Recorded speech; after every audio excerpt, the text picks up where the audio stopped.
Olá, pessoal! Bem-vindos a mais uma aula de geografia. Hoje estaremos falando sobre o ciclo hidrológico, né? O ciclo hidrológico, em suma, são os estágios pelos quais a água passa pela natureza, repetindo-se continuamente estes estágios, fazendo com que a gente tenha a renovação do ciclo da água, o ciclo hidrológico. O primeiro estágio, a gente tem a evaporação. Evaporação é justamente a transformação das águas do estado líquido para o gasoso, né? Isso ocorre a partir dos mares, oceanos, as águas oceânicas, rios, lagos, as águas continentais. E não podemos esquecer também dos seres vivos, que é o fenômeno chamado evapotranspiração. Os seres vivos também carregam água, né? Tanto os animais quanto os vegetais. Por evapotranspiração, eles também são fornecedores de água para a atmosfera, o vapor d'água, né? A umidade relativa do ar. Aí a gente vai ter aqui a representação nesse esquema. Olha aqui, o número 1, o oceano, né? O número 1, o rio. Aqui também acontecendo a evapotranspiração na árvore, nos seres vivos, como aqui o ser humano. O lago, número 1 também, ó, de novo o ser humano e os vegetais, a árvore, esse ponto 1, sendo o fornecedor de vapor d'água, não podendo esquecer que o Sol é o grande fator de aquecimento da superfície terrestre. Na parte, segundo estágio, quando esse vapor já estiver indo cada vez em pontos mais altos, né, da atmosfera, não podemos esquecer de aulas anteriores. Quanto mais alto, mais frio vai ficando. Então, esse vapor d'água, né, ele vai perdendo calor. Então, a água ela vai se condensando, o vapor d'água vai se condensando. Ele vai se transformando em gotículas suspensas de água, né? Por quê? Pelo fator na altitude, quanto mais alto, mais frio vai ficando. Esse vapor passa para gotículas suspensas de água, né? E aí há a formação de nuvens. Essa formação de nuvens varia de acordo com a intensidade.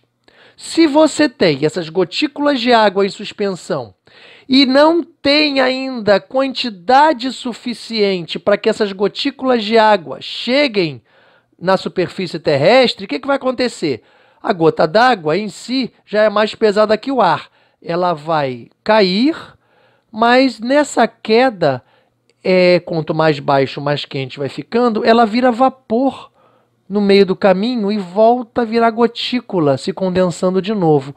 Ela cai, vira vapor e volta a virar gotícula, indo cada vez mais para o alto, se condensando. Então, é o fenômeno nuvem. Aquelas nuvens mais brancas, né? Aquelas nuvens que não são nuvens formadoras de chuva.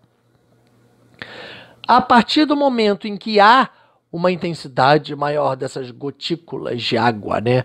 Essas gotículas em suspensão, você vai tendo nuvens mais carregadas, e essas nuvens mais carregadas, elas começam a acumular grande quantidade de massas líquidas que acabam entrando em queda e chegam até a superfície terrestre, formando o estágio 3, né? Chamado de precipitação. Para quem não sabe, o nome científico da chuva é precipitação, né? Quando nós encontramos as nuvens carregadas, ocorrendo o fenômeno natural chamado chuva, que, em suma, é o retorno da água à superfície terrestre. A água retornou à superfície terrestre, no seu estado líquido, e aqui vai alimentar todos os sistemas que eu já falei. O sistema das águas salgadas, mares e oceanos, o sistema dos rios, lagos, águas continentais, os seres vivos, animais e vegetais, e aí parte tudo de novo. Número 1, evapora.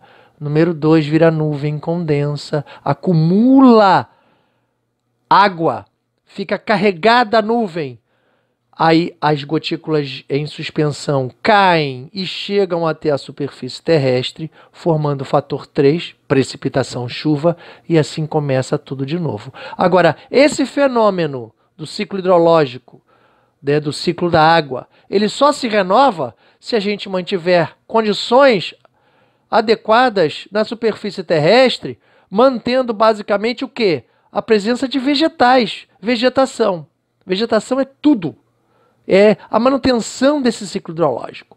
Se não tivermos a vegetação, as águas dos rios, as águas dos lagos, a evapotranspiração, né, a elevação desse vapor d'água vai se perdendo, na qual a superfície tende a se desertificar. Isso é um problema seríssimo, né? A gente depende demais do meio ambiente para sobrevivermos, comermos, bebermos, e aí a gente depende demais da manutenção da biodiversidade onde a gente vive aqui na superfície da Terra, né? Então tá, olha lá, o fator 1 já expliquei, né? O fator 2, justamente a formação das nuvens, olha ali, ó. E o fator 3 é justamente a questão chamada da precipitação, a chuva em si.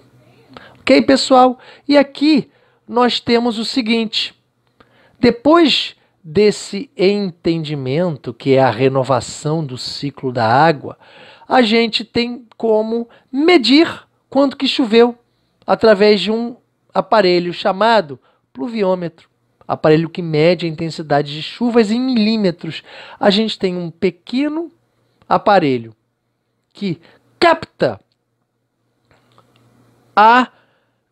uma pequena quantidade de água que cai ali e por cálculos matemáticos, razão e proporção, quanto que choveu naquela partezinha pequena, medida pelo pluviômetro.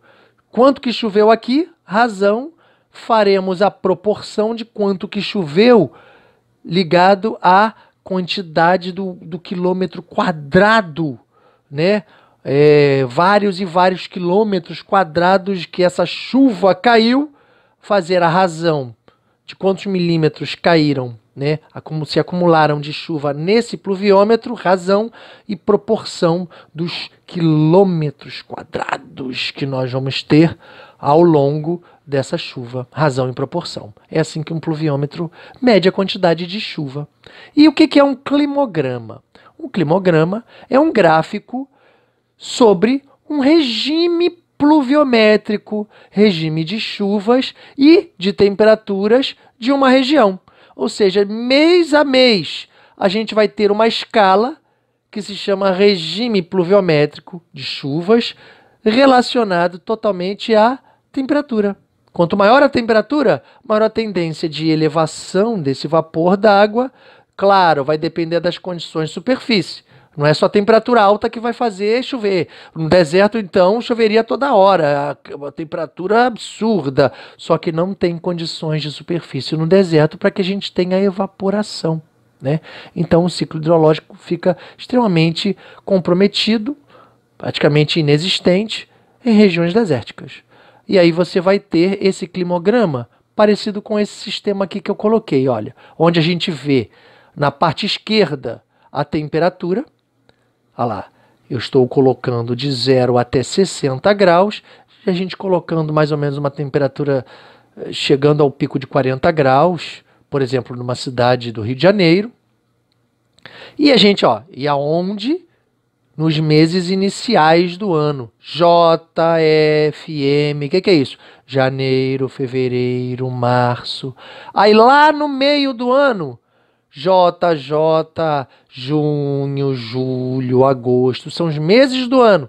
E as barrinhas é a quantidade de chuvas. Janeiro, fevereiro, março é onde vai chover mais. Essas chuvas vão diminuindo, seu regime pluviométrico vai caindo no meio do ano, porque a curva da temperatura, das temperaturas também vai caindo, essa linha vermelhinha, né? Vai lá, a gente está chegando lá nos 30 e poucos graus em janeiro, fevereiro, junho, julho, a gente está chegando numa média de 20 graus. Aí lá no final do ano de novo, outubro, novembro, dezembro, a gente volta a ter de novo uma média acima dos 30 graus de temperatura, onde nós vamos ver aqui os milímetros de chuva medidos em um pluviômetro, como eu já expliquei. E você vai ter ali chuvas medidas a 100 milímetros, 120 milímetros, acima de 80 milímetros, são chuvas bem fortes, chuvas intensas. Então, esta cidade, uma cidade com um estilo, com um regime pluviométrico semelhante ao do Rio de Janeiro, por exemplo, possui regime de chuvas já intensificado em dezembro e em janeiro e uma diminuição de temperatura, consequentemente diminuição de vapor d'água atmosférico, né? Diminuição de vaporização, consequentemente uma diminuição de chuvas, junho, julho, no meio do ano.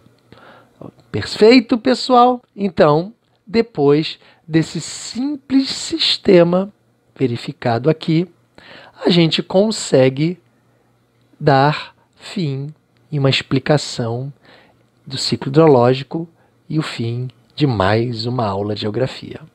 Até logo, pessoal.